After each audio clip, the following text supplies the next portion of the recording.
오늘은 원칙에 대한 이야기를 하고 싶습니다. 성공한 사람들이 절대로 지키는 것, 자신만의 원칙입니다. 원칙이라는 단어를 사전에 찾아보면요, 어떤 행동이나 이론 따위에서 일관되게 지켜야 하는 기본적인 규칙이나 법칙이라고 나옵니다. 제가 저번 영상에서요, 습관에다가 신념을 부여해서 의식으로 만드는 개념에 대해서 이야기를 나눠봤었는데요. 오늘은 그런 자신만의 의식을 계속해서 반복하는 그런 원칙으로 만드는 게 참 중요하다는 것을 강조하고 싶습니다. 사자소통에서요, 재미난 이야기가 나옵니다. 송나라 시대에 장괴에라는 현령이 살았다고 합니다. 그 현령이요, 어느 날은 한 관원이 창고에서 엽전을 훔치는 걸 적발했다고 해요. 근데 확인해 보니까 금액이 겨우 엽전 한 입이었다고 합니다. 우리 돈으로 따져보면요, 저도 잘 모르겠어요. 이 이야기 속의 분위기만 보자면 제 생각에 한 5,000원 아니면 한 10,000원 정도의 값어치가 아닐까 싶습니다. 말하자면 공금 10,000원을 이용해서 케이크랑 커피를 혼자 맛있게 먹은 걸 걸린 겁니다. 이 현령이 엽전 한 입을 훔친 관원에게 내린 판결이 매우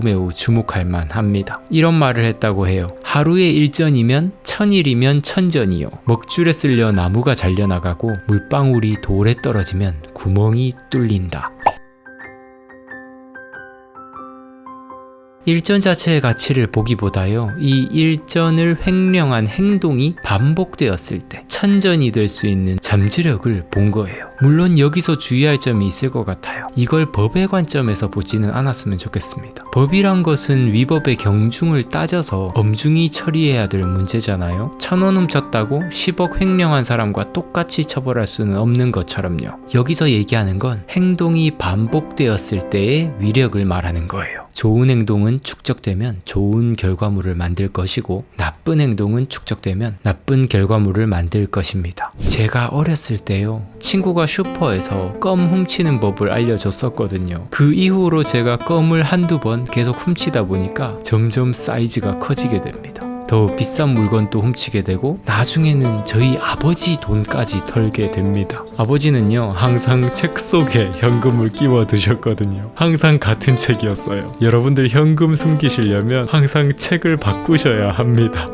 우기부기를 조심하세요. 아무튼 책에서 처음에는 10,000원씩 꺼내가고 나중에는 2-3만원, 해보니까 안 들키네? 괜찮네? 이런 생각이 드니까 5만원, 10만원, 점점 사이즈가 커지게 됩니다. 그리고 나중에는요, 할아버지 지갑까지 몰래 털어갑니다. 할아버지 지갑이 또 두툼한 게 아주 쏠쏠했거든요. 나중에 결국 아버지께 걸리게 되어서요, 저의 대도로서의 꿈을 접을 수밖에 없었습니다. 엉엉 울면서 정말 잘못을 뉘우쳤었는데, 아무튼 제가 만약 그때 걸리지 않았다면 또 모르죠. 오늘의 제가 이런 이야기를 하고 있는 게 아니라 교도소 들락날락 하는 강도가 되어 있을지요. 이 이야기에 나오는 수적천석, 작은 물방울이 바위를 뚫는다라는 이 교훈을 거장들의 원칙에 대입하면 정말로 큰 지혜를 얻을 수 있을 거라 생각합니다. 나쁜 행동을 반복하면 그 나쁜 행동이 그 사람 전체를 집어삼키게 될 거예요. 좋은 행동을 반복하면요, 그 좋은 행동이 곧 그 사람을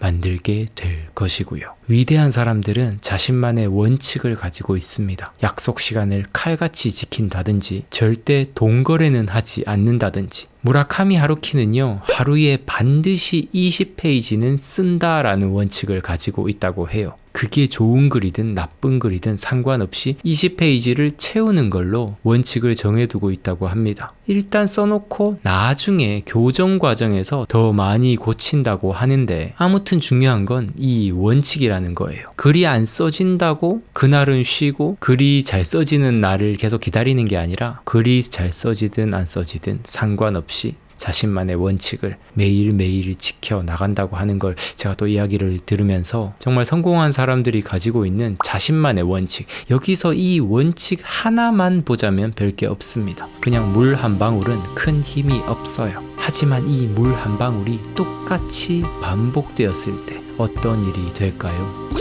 수적천석, 큰 바위를 뚫어버릴 정도의 엄청난 잠재력을 분출하게 됩니다. 여러분들에게는 닮고 싶은 거장, 위인, 롤모델이 있으신가요? 그런 롤모델을 닮고 싶다면 그 사람이 만든 어떤 엄청난 결과물을 따라하기보다 그 사람이 가진 물 한 방울, 작은 원칙을 따라해보면서 매일 반복해 나아가 본다면 그 롤모델을 닮아가는 가장 좋은 방법이 아닐까 저는 생각을 해봅니다. 아침 일기를 다 적었습니다.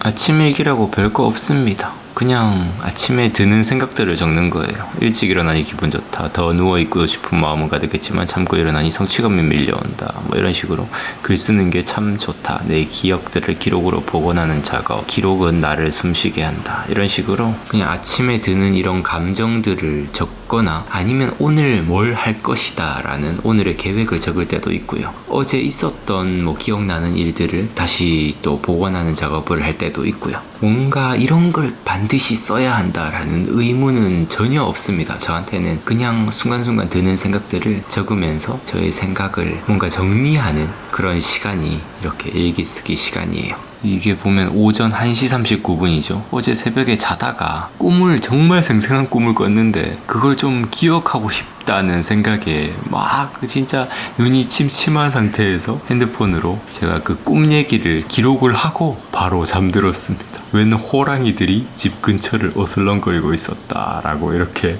어제 호랑이를 만나는 그런 꿈을 제가 기록을 해놨는데요. 꿈에서 진짜 그 호랑이가 정말 엄청난 대호였습니다. 덩치 큰 멧돼지도 막 한 입으로 꿀떡 삼킬 정도로 진짜 꿈에서 너무너무 공포스러웠어요. 근데 이런 것들을 기록하는 이유는 없습니다.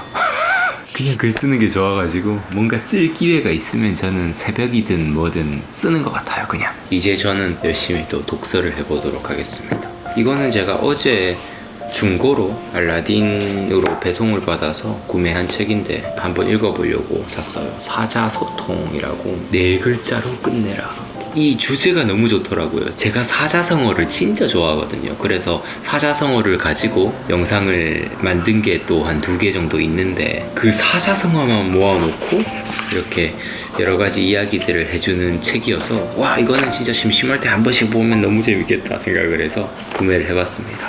이 책을 산 성공 여부는 책 내용과는 상관이 없을 것 같아요. 이렇게 목차만 보고도 목차에 보면은 하나하나 사자성어들이 다 있고 안에 보면 이런 사자성어들을 하나하나 설명해주고 그 안에 있는 내용들을 소개하고 이런 구성만 봐도 저는 제 취향과 진짜 딱 맞는 그런 책 내용이더라고요. 그래서 여러분들도 책을 고르실 때 이런 자신만의 성향과 취향과 정말 잘 맞는 그런 책들을 고르시면 웬만해서는 실패하지 않는 책 구매가 되지 않을까 이런 생각을 해봅니다.